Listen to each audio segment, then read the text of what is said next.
vacation, and thank you. So now I'm back to work. I'm happy to be here. Of course, with Barbie and with McDonald's.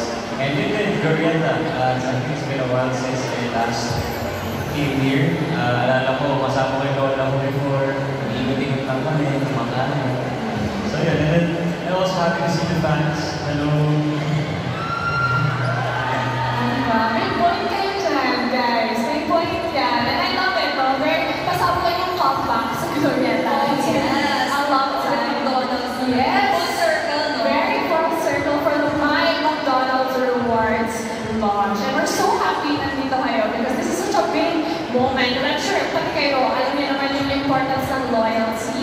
And of course, you know, having this kind of celebration for McDonald's. So, we want to know, of course, for you, what was it like working with McDonald's and being able to work with such an iconic brand like McDonald's?